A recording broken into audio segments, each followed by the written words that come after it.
Thank you very much, and good morning everybody from hopefully a sunny Friday morning wherever you are. Thank you for joining us this morning on this Friday early morning on the bank holiday weekend. So well done and thank you.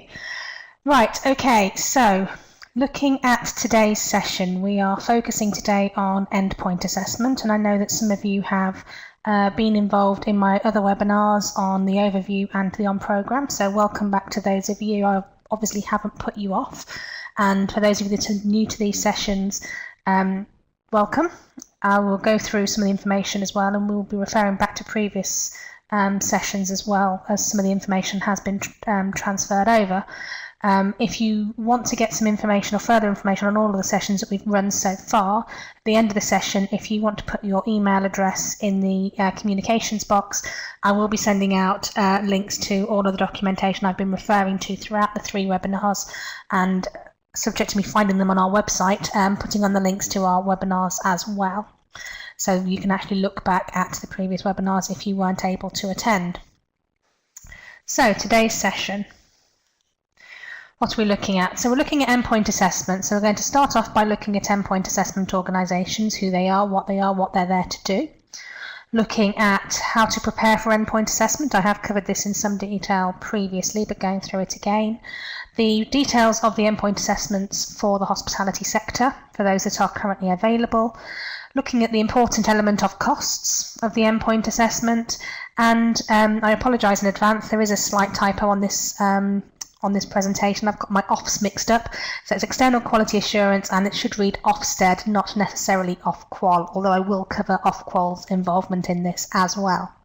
Okay, so endpoint assessment organisations, who are we?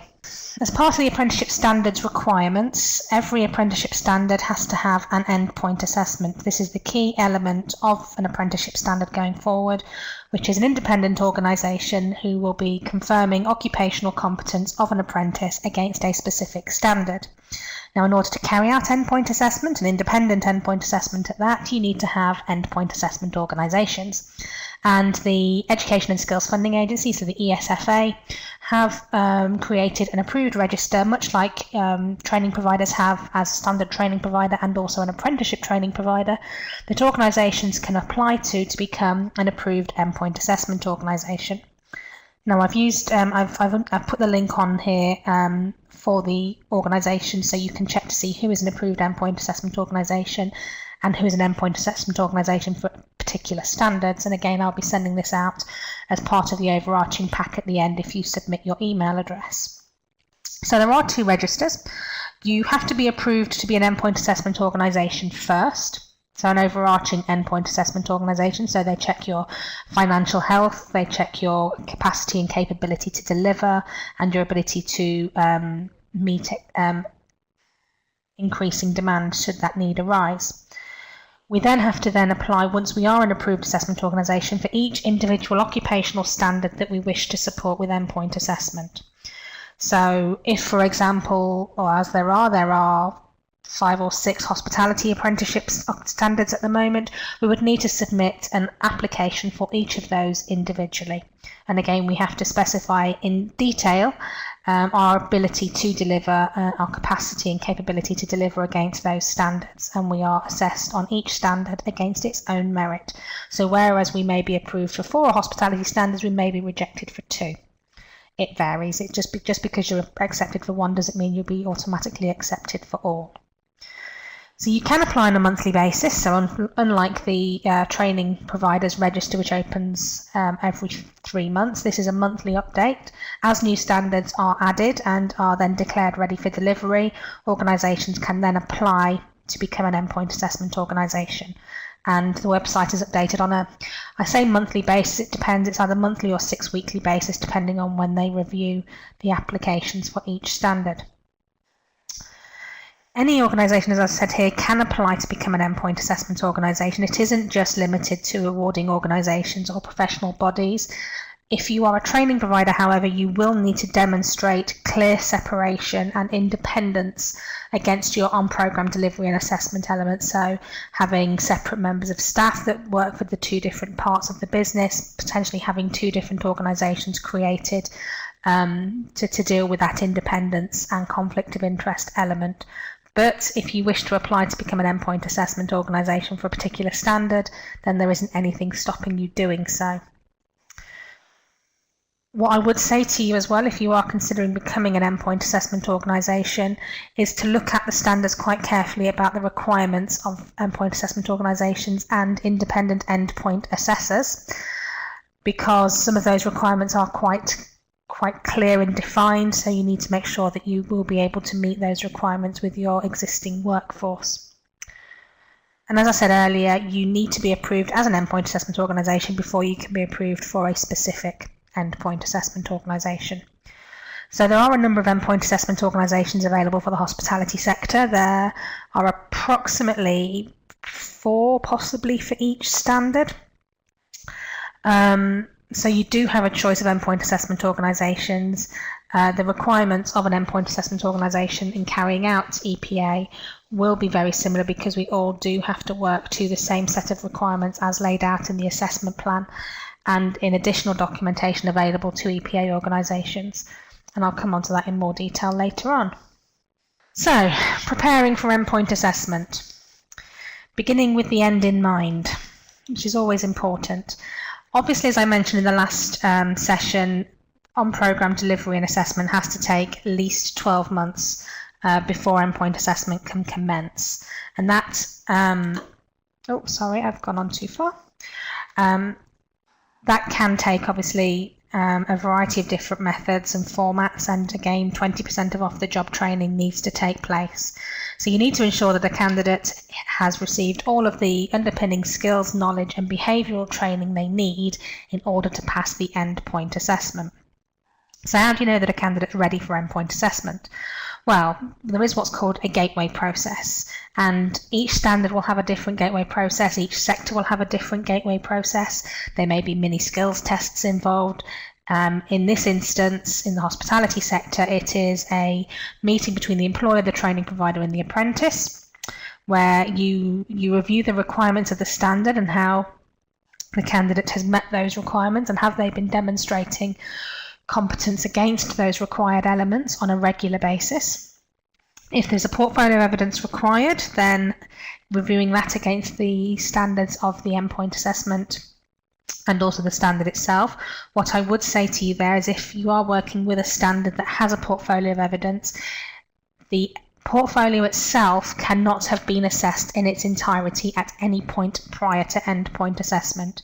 So if, for example, you are working with some of those standards that are lucky enough to have mandatory qualifications, and for example there is an MBQ within that standard, then that MBQ portfolio can't be used as a portfolio of evidence for endpoint assessment in its entirety. You can pull out elements of that portfolio to include with additional evidence to create an endpoint assessment portfolio, but the overarching portfolio that has been assessed as part of our programme cannot be used as endpoint assessment requirements.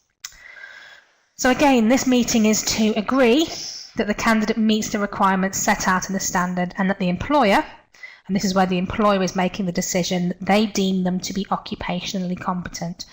If either or any of the 3 parties, so the apprentice, the employer or the training provider, believe that they are not occupationally competent or ready for endpoint assessment, it's strongly recommended that you don't put them through for endpoint assessment.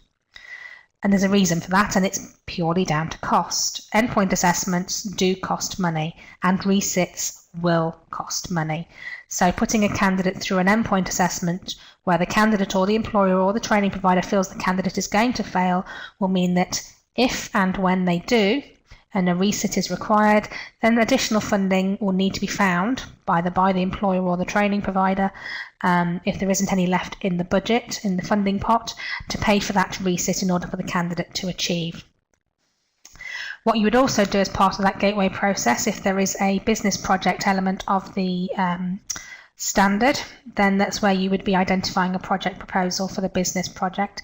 In this instance, within hospitality, if you are looking at something, for example, like the CommiChef standard, where there is a culinary challenge, you would be looking at identifying a main course off your current menu that the candidate will be preparing as part of that culinary challenge.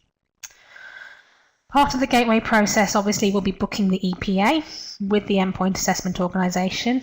Obviously at the beginning of the apprenticeship you will be selecting your endpoint assessment organisation on your ILR. That doesn't bind you to that EPA organisation at that point. This is just letting the SFA or the ESFA know that you have selected an endpoint assessment organisation. However, you will then need to enter into a contract with that endpoint assessment organisation at some point during the apprenticeship programme. So it could be at the beginning, it could be 3 months before the end, it could be 2 months before the end, it could be 2 weeks before the end, that you would enter into a contract for endpoint assessment organisation for endpoint assessment. What I would recommend to you within things like the hospitality endpoint assessment, where there are a number of activities that need to take place, if you have a candidate that is working split shifts or is working particular shifts, or they're just becoming a very busy period of their working year, that actually you book the endpoint assessment with plenty of notice. Obviously, endpoint assessment organisations will have large demands on their time and their staffing. So again, booking them in advance means that you get the time and date that you require for your apprentice, in order for your apprentice, particularly with an observation, to be actually observed at a time that actually allows them to demonstrate a full range of their competency, rather than on a Monday lunchtime when the restaurant is potentially quite empty. So, as part of the endpoint assessment offer, obviously we are producing some support materials. Now these will be made available to you and your apprentices when you register your apprentice with us for endpoint assessment. Not necessarily booking the tests, but registering with us. So for example, if you decide to register your candidates with us at the beginning of their programme, then you will have access to these endpoint assessment support materials from the beginning of your programme. So these include the practice tests for the on-programme assessment, for the endpoint assessment knowledge test, general guides for how to prepare for observations and how to prepare for professional discussions and interviews, and how to prepare or create portfolios of evidence if they are required. And these are generic, apart from the practice tests, obviously, these are generic guides. Because these apprentices may not be going through an NVQ process, so they're not necessarily going to be aware of observations and on-programme observations as they've been going through.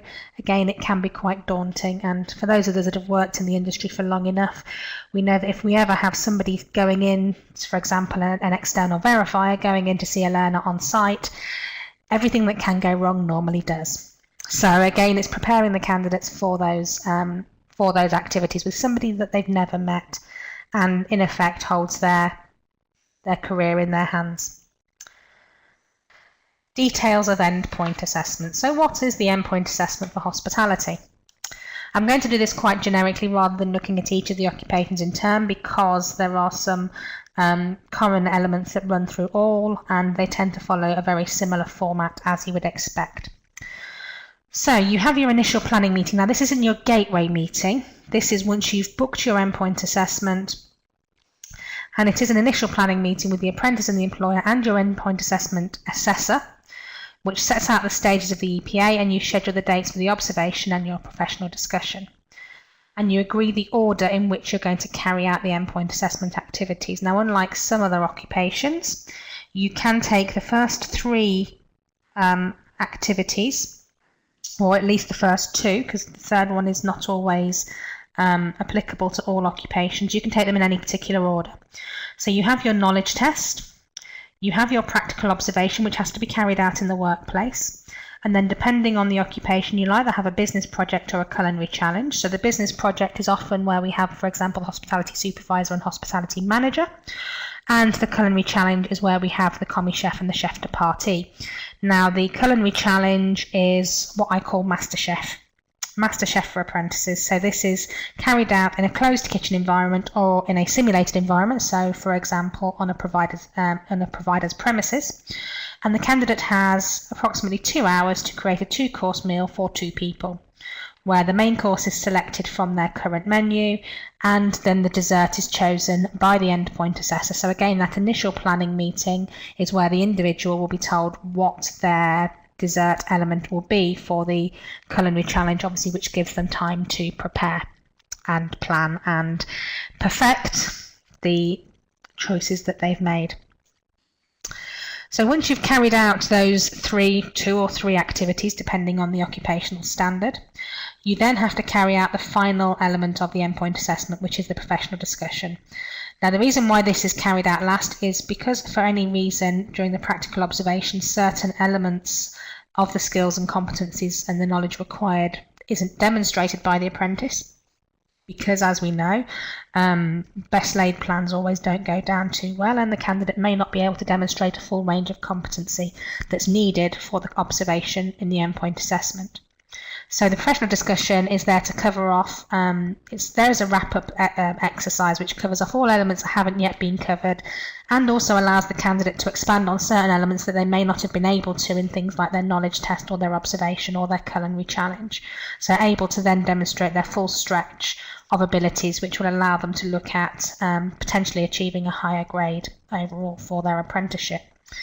So, like I said here, grading will apply to all elements of the EPA at either pass or distinction grade, and within the assessment plans, it does detail for each of the EPA activities what grade they get, and works out what grade they will end up overall at. So, for example, if they get a pass in the knowledge test, a distinction in the observation, and a distinction in the culinary challenge, and a pass in the professional discussion, then it tells you what grade they will come out at overall. So again, look at those grading grids in the assessment plan for candidates to look at and know, to be able to take control of their endpoint assessment and to know how well they need to do in order to get a distinction overall.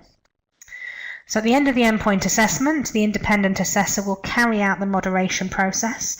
So basically, we will look at the assessment grids and see what grades they've achieved to work out the overall grade, and they will then submit this back to us for us to inform the apprentice, the employer and the training provider of the final grade, and then we will claim the apprenticeship certificate, which will then be sent to the organisation that has registered them for EPA. So if you are the training provider that's registered them, then you will be the one that receives the certificate to pass on to the apprentice. And this certificate does belong to the apprentice, not to the employer. As always, things don't always go to plan, and there will be an appeals and complaints process. As part of our EPA application process, we have to provide copies of our appeals and complaints procedures, and that we have to then make these available to candidates once they register with us for endpoint assessment. So there is a channel of appeal or complaint if they feel that they haven't been graded fairly, or if certain elements of the EPA hasn't gone quite to plan.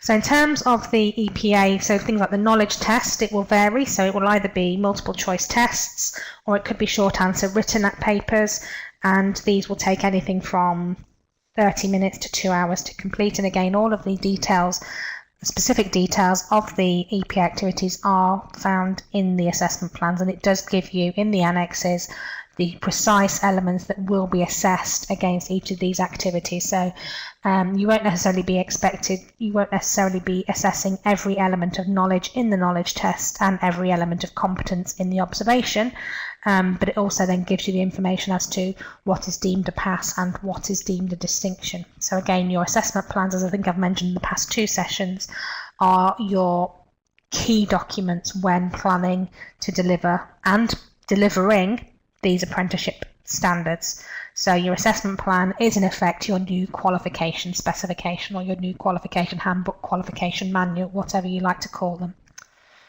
Costs of EPA. I have mentioned this in the previous sessions. This is obviously an important element, and it is the key criteria of an apprenticeship. No matter how good the on-programme delivery and assessment has been, if a candidate does not pass EPA, then they don't achieve their apprenticeship. So indicative costs are set out in the assessment plan, but a ruling from the ESFA is that costs should be no more than 20% of the overall funding band. So, for example, if we have an assessment plan that is £5,000 per learner, then the endpoint assessment cost should be no more than £1,000 per learner. Where a resit is required, they are costed separately, and they will need to form part of the financial discussions you have with your employer as a training provider, or with yourself if you're an employer training provider, to say how resits are going to be costed in. And and resit costs will be available obviously at the time of booking EPA. As I mentioned here, obviously we're not saying what these EPA costs are for each occupation because they are variable, and there are a number of factors that will vary the EPA costs. So if we have a large number of learners that are based in the same location that will be sitting their endpoint assessment on the same day or same days, then we can obviously assess these learners at the same time with a single assessor, which obviously does bring the costs down. We also have a partnership model from an EPA perspective where we look at partnering with organisations to carry out EPA on our behalf on a partnership basis. So again, the costs of EPA could be reduced at that point. So as I said earlier, resits are an additional cost. We are looking at the cost of resits at the moment. So for example, with an on-screen test, the resit may be free of charge, but obviously with an observation or a professional discussion, there would need to be a cost because of sending out an independent assessor. That cost may be lower, but again, we're working on those at the moment. If you are looking for specific costs for a specific occupation within hospitality, if you speak with your Pearson account manager and provide them with volumes of learners per occupation per year, they can work with us to provide you with a cost of endpoint assessment for your learners. And again, it's that discussion then you can have if you want to look at working in partnership with us. Then again, that will affect the overarching cost. But as I said, it will be no more than 20% of the overall funding because that is what's required. And we will, wherever possible, try and be on or around the indicative cost that is set out in the endpoint assessment by the employers. So, on the home stretch, external quality assurance and Ofsted rather than Ofqual, although I will cover Ofqual as well. So every endpoint assessment organisation has to be externally quality assured. So not only are they externally assessed, they are externally quality assured. As an endpoint assessment organisation, we have to provide internal quality assurance guidance on our application as to how we are going to internally quality assure provision, much like you do currently with NVQs and technical certificates that you provide internal quality assurance, IQA or IVing in old language. We have to do the same as an endpoint assessment organisation. And we are also then subject to external quality assurance. Now this is standard across every single occupation within apprenticeship standards. They may not be listed in the apprenticeship assessment plans as yet, but all assessment plans are being updated, or the request to be updated has been sent by the ESFA and the IFA to be updated to identify who their external quality assurance organisation is. There are 4 options open to a group. They can either use Ofqual, they can use an employer body, they can use a professional or a trade body, or they can use the Institute for Apprenticeships. Now, the Institute for Apprenticeships is a last ditch or a last optional approach. One of the first 3 are the preferred choice for the Institute for Apprenticeships, partly because obviously they are there to oversee the overall delivery of apprenticeship standards. And again, there could be a conflict of interest from an external quality assurance perspective. So the main purpose of external quality assurance isn't to confirm occupational competence. They're not there to rubber stamp a decision made by an external endpoint assessment organisation. They are there to carry out standardisation and moderation of the endpoint assessment process. So where there are a number of endpoint assessment organisations, they are there to make sure that all endpoint assessment organisations are carrying out those activities in the required and a consistent manner, so that no endpoint assessment organisation is getting away with cutting corners. So, Ofqual, and that's where I said I made the mistake, so Ofsted will still be involved. So Ofsted will be involved still, and they will be inspecting lead providers and subcontractors as part of that lead provider process. They will also be inspecting those providers that are designated an employer provider. So if you're a lead provider or an employer provider, you will still be subject to an Ofsted inspection. Where you are issued a grade 4 as a result of that inspection, then your contract may be terminated with the ESFA from a funding perspective, so non-levy paying provision. And also from a levy paying provision, again, you may not be allowed to continue to draw down funding for that provision, and you may then have to transfer your learners to another provider. But again, that is something you would discuss with Ofsted and the ESFA if that does occur. Obviously, you cannot be on the register of apprenticeship training organisations if you are a grade 4. So again, your ability to continue to deliver as a result of being on the register may be terminated.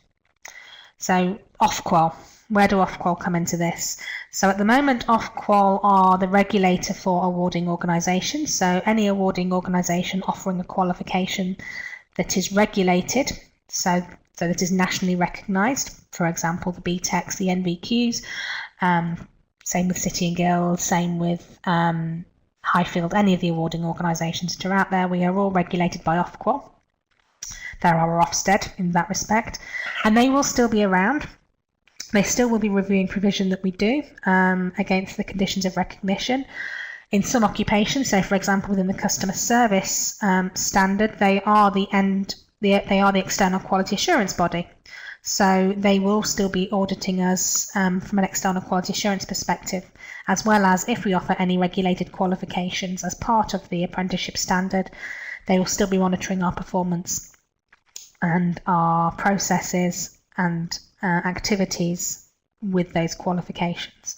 So Ofqual will still be around from an awarding organisation perspective, and they may still be involved from an external quality assurance perspective. So they are still there, but again, as a provider perspective, Ofsted will still be involved in inspecting you. What inspection framework they'll be using, I'm not sure, so I'm assuming they'll still continue to use the same framework they're using at present, and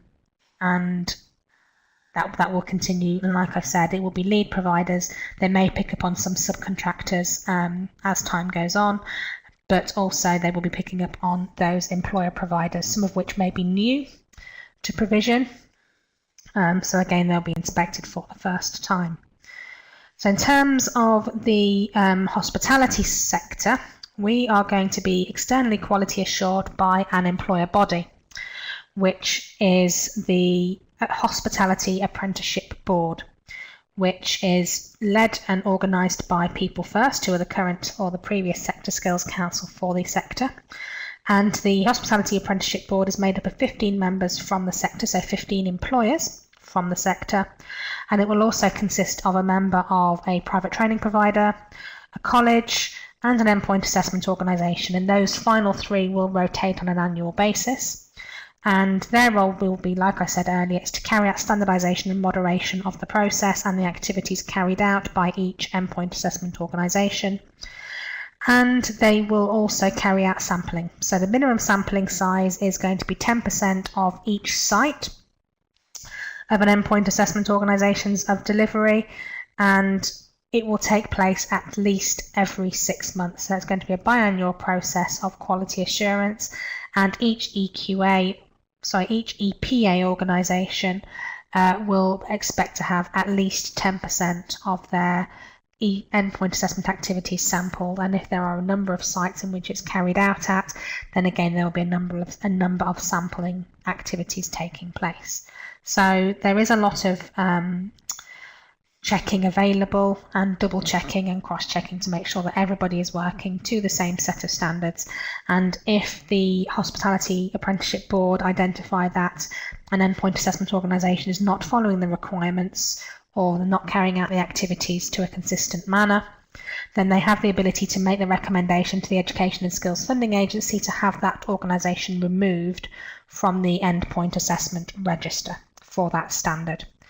And then they may then be followed up with further investigations as to any other occupations they're working on, and they could see themselves removed from the register in their entirety. So in this case, the external quality assurance organisations are in effect carrying out an approval type role for ongoing delivery.